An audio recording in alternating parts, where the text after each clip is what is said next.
Baik, Assalamualaikum warahmatullahi wabarakatuh. Kami dari gabungan kelompok 5 dan 6 akan membahas teori asal mula negara. Jadi untuk anggota dari kelompok 5 ada Muhammad Fadli, ada Zahra Khairunisa, ada Amelia Novariani, ada Alfia Humaira, ada Muhammad Figa, ada Talita Safa, ada saya sendiri Muronal Kaisar. Dan dari kelompok 6 ada Sakira, ada Santia Dewi, ada Madina Tika Anjani, ada Jauza Nabila, ada Muhammad Bagas, dan ada Raisa Amelia Putri. Jadi keberadaan negara tidak hanya dilihat dari fungsinya, tetapi juga dari asal-usulnya yang melahirkan berbagai teori. Seperti teokrasi, hukum, alam, perjanjian masyarakat, kedaulatan, positivisme, organis, garis kekeluargaan, hingga teori modern. Teori-teori tersebut lahir dari konteks sejarah, sosial, budaya, dan pemikiran masyarakat pada masanya, serta mempengaruhi bentuk dari sistem pemerintahan di dunia. Pada rumusan masalah ada 3 poin, yaitu faktor-faktor yang memengaruhi lahirnya suatu negara, asal-usul terbentuknya negara menurut pandangan dari masing-masing teori, dan perbedaan pandangan mengenai asal-usul negara dapat memengaruhi sistem pemerintahan yang berkembang. Dan tujuannya memahami dan mengetahui apa saja faktor-faktor yang memengaruhi lainnya suatu negara, menganalisis asal-usul terbentuknya negara menurut pandangan dari masing-masing teori, dan mengkaji perbedaan pandangan mengenai asal-usul negara dapat memengaruhi sistem pemerintahan yang berkembang di berbagai negara. Jadi terdapat beberapa teori yang menjelaskan asal mula negara. Di antaranya, teokrasi, hukum, alam, perjanjian masyarakat, kekuatan positivisme, organis, garis kekeluargaan, dan teori modern. Dan juga terdapat pula penjelasan bahwa negara dapat terbentuk secara primer maupun sekunder. Menurut teori teokrasi, negara diyakini lahir bukan karena kehendak manusia, melainkan karena kehendak Tuhan. Yang artinya, kekuasaan negara dianggap bersumber dari Tuhan, sehingga penguasa yang memimpin dipandang memiliki legitimasi ilahi.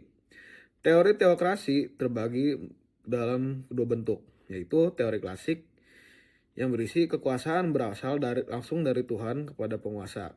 Jadi, keberadaan negara dan pemerintah diyakini sepenuhnya sebagai bagian dari kehendak Tuhan. Dan yang kedua, teori modern. Friedrich Julius Stahl berpendapat bahwa negara tidak lahir karena kesepakatan manusia, melainkan karena ketetapan historis yang ditentukan oleh kehendak Tuhan. Selanjutnya ada teori hukum alam. Menurut teori hukum alam, asal mula negara didasarkan pada keberadaan hukum alam. Hukum alam terbagi ke dalam dua bentuk, yang pertama ada irasional dan yang kedua ada rasional. Hukum alam irasional dipandang lahir dari Tuhan atau hal-hal yang bersifat mistis. Sementara rasional merupakan hukum alam yang ditemukan melalui observasi dengan metode dedukatif.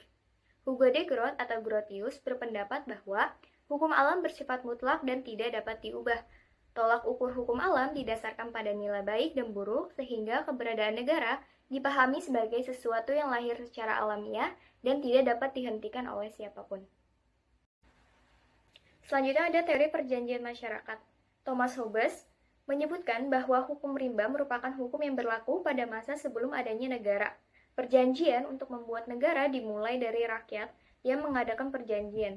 Kemudian rakyat menyerahkan semua kekuasaan kepada negara agar kekuasaan yang dimiliki negara dapat mengatur masyarakat dengan mutlak. Teori perjanjian masyarakat terbagi ke dalam dua bentuk. Yang pertama ada homo homini lupus, yaitu manusia menjadi serigala bagi manusia lain. Dan yang kedua ada bellum omnium contra omnes, yaitu semua lawan semua. Kemudian masyarakat membuat kontrak sosial atau perjanjian masyarakat untuk mengakhiri hukum rimba di tengah masyarakat. Kontrak sosial tersebut berupa penyerahan kewenangan atau kekuasaan kepada raja untuk memerintah. Selanjutnya ada teori kekuatan. Teori kekuasaan terbagi ke dalam dua bentuk. Yang pertama itu ada teori kekuatan fisik. Menurut Atmaja, teori kekuatan fisik yaitu mendeklarasikan bahwa negara dapat muncul disebabkan oleh kemenangan dari pihak yang secara fisik lebih unggul dan kuat dari pihak yang lainnya. Dan yang kedua, teori kekuatan ekonomi, yaitu kekuasaan politik pada dasarnya dikuasai oleh mereka yang memiliki kekuatan ekonomi. Selanjutnya ada teori positivisme. Teori positivisme juga memberikan kontribusi dalam menjelaskan asal-usul negara. Salah satu tokoh utamanya adalah Hans Kelsen yang banyak membahas teori hukum, negara, dan hukum internasional. Menurut Kelsen, negara harus dipahami secara murni sebagai fenomena hukum, terlepas dari pengaruh faktor-faktor di luar hukum. Ia menegaskan bahwa negara dibentuk oleh sekelompok masyarakat dari suatu bangsa melalui hukum yang sah dan diwujudkan dalam konstitusi sebagai dasar pembentuknya. Walaupun Kelsen menyatakan bahwa asal-usul negara bukan bagian dari objek kajian ilmu negara, pemikiran positivisme tetap penting. Teori ini memberikan kita cara pandang yuridis, yaitu memahami negara bukan secara universal atau abstrak, melainkan menitik beratkan pada keberadaan negara yang konkret. Oke, kali ini saya akan menjelaskan teori organis. Negara sebagai suatu entitas yang menyerupai organisme hidup, khususnya anatomi manusia.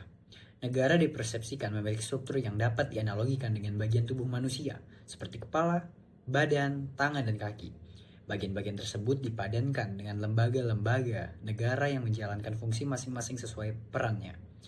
Sementara itu, otak dianalogikan sebagai pemerintah yang berfungsi mengendalikan serta mengarahkan jalannya kekuasaan negara. Lalu, teori organis menekankan bahwa substansi negara dapat dijelaskan melalui 4 dimensi utama, yaitu organisme moral, organisme psikis, organisme biologis, dan organisme sosiologis. Lalu lanjut, di sini ada teori garis kekeluargaan. 1. Negara lahir dari adanya garis keluarga, dari keluarga kecil yang kemudian bergabung dengan keluarga lainnya hingga terbentuk kelompok yang lebih besar, dan proses tersebut berlanjut sampai akhirnya tercipta suatu negara. Negara bisa jadi lahir dari keluarga atau suku yang berasal garis keturunan bapak atau patriarkal, atau bisa juga dari garis keturunan ibu matriarkal. Lalu, penentuan penguasa atau pemimpin dari suatu negara tidak berdasarkan gen atau jenis kelamin, tapi dari negara yang diciptakan oleh teori garis kekeluargaan adalah berdasarkan pada klan. Lanjut, di sini ada teori modern. 1. Negara lahir karena adanya suatu komunitas manusia yang disebut bangsa. Dengan kata lain, keberadaan bangsa merupakan syarat utama bagi lahirnya sebuah negara. Pandangan ini menegaskan bahwa negara tidak akan mungkin tak ada tanpa adanya bangsa. Konsekuensinya, penguasa negara adalah bangsa itu sendiri yang membentuk negara. Lalu, Luckman menilai bahwa negara justru lebih dahulu ada daripada bangsa.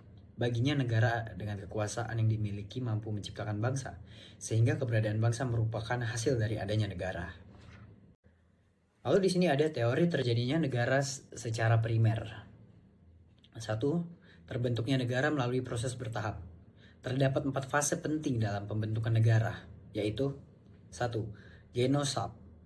Individu-individu yang sebelumnya hidup terpisah, kemudian menyatakan diri untuk hidup bersama berdasarkan kepentingan yang sama.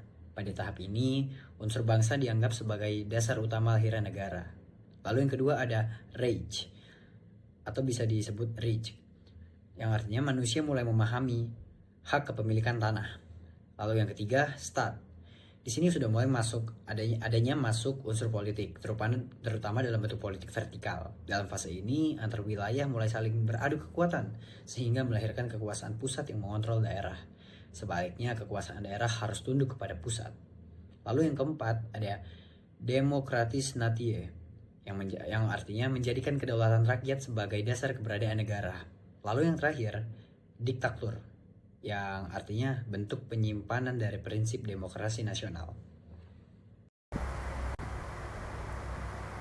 Nah, lalu karena tadi kita sudah belajar tentang teori terjadinya sebuah negara secara primer, sekarang kita akan membahas teori terjadinya negara secara sekunder, yaitu di mana suatu negara bisa terbentuk melalui legitimasi dari negara-negara lain yang sudah berdiri sebelumnya. Kalau menurut Busroh, teori ini tuh fokusnya kepada pihak eksternal, yaitu legitimasi atau pengakuan yang diberikan oleh negara lain kepada negara yang baru.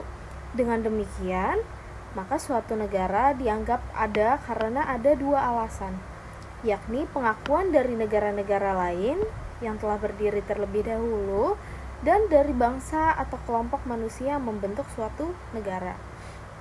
Nah, terjadinya negara secara sekunder ini itu terbagi ke dalam 3 bentuk. Bentuk yang pertama adalah pengakuan secara de facto, yaitu pengakuan sementara yang diberikan kepada negara baru. Itu seperti ya udah negara ini diakui sebagai negara baru, namun belum tercatat secara mutlak dan tetap bahwa ia adalah negara yang resmi. Lalu pengakuan yang kedua adalah pengakuan de jure. Pengakuan de jure ini adalah pengakuan yuridis yang diberikan kepada negara baru, sifatnya itu tetap dan mutlak.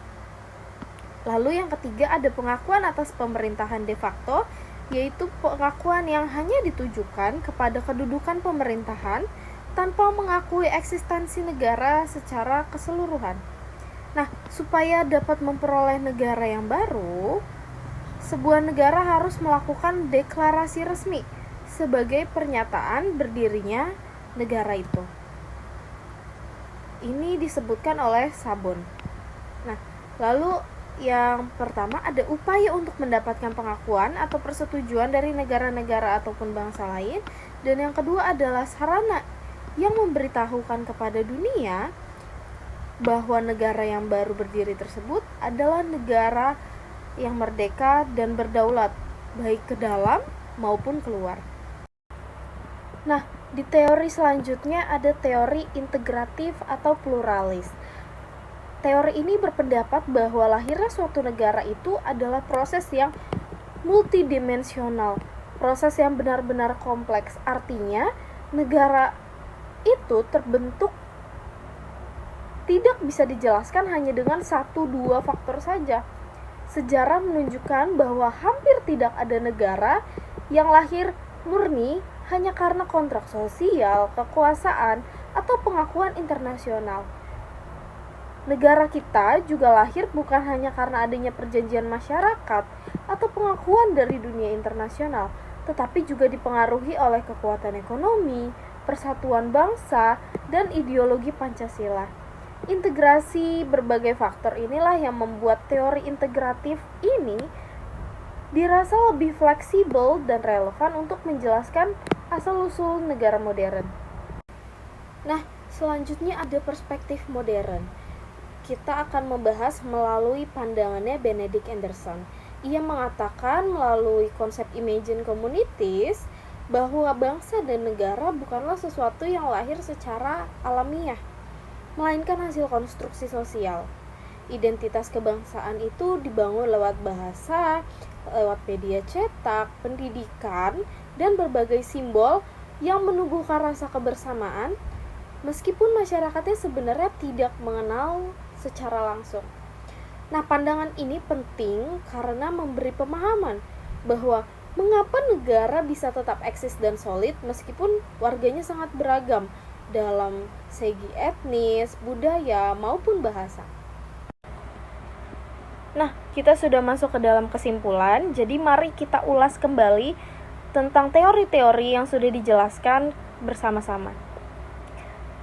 Untuk teori yang pertama ada teori teokrasi, yaitu teori yang mengatakan bahwa negara itu benar-benar lahir karena kehendak Tuhan. Kelebihan dari teori ini adalah memberikan legitimasi kuat kepada penguasa dan pemerintahan di negara tersebut. Namun keterbatasannya adalah cenderung absolut dan biasanya sulit diuji secara rasional. Lalu teori yang kedua ada teori hukum alam. Teori ini mengatakan kalau negara itu lahir dari prinsip universal dalam kehidupan manusia.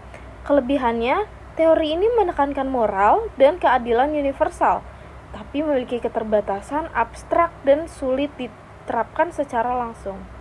Lalu teori yang ketiga ada teori perjanjian masyarakat, negara yang lahir atas dasar kesepakatan kolektif. Kelebihannya, teori ini itu menekankan demokrasi dan partisipasi rakyat. Keterbatasannya yaitu tidak semua negara lahir dari kontrak. Lalu teori selanjutnya ada teori kekuatan, yaitu negara yang lahir dari dominasi fisik maupun ekonomi. Kelebihannya teori ini itu realistis dan sesuai dengan fakta sejarah tertentu. tapi juga memiliki keterbatasan, mengabaikan legitimasi moral dan hukum. Lalu teori yang selanjutnya ada teori positivisme, yaitu negara yang dipahami sebagai fenomena hukum murni ataupun dasar konstitusi. Kelebihannya ini sangat menekankan kepastian hukum dan legalitas, tapi juga memiliki keterbatasan, mengabaikan faktor sosial dan politik. Lalu selanjutnya ada teori organis, negara yang dianalogikan sebagai organisme hidup.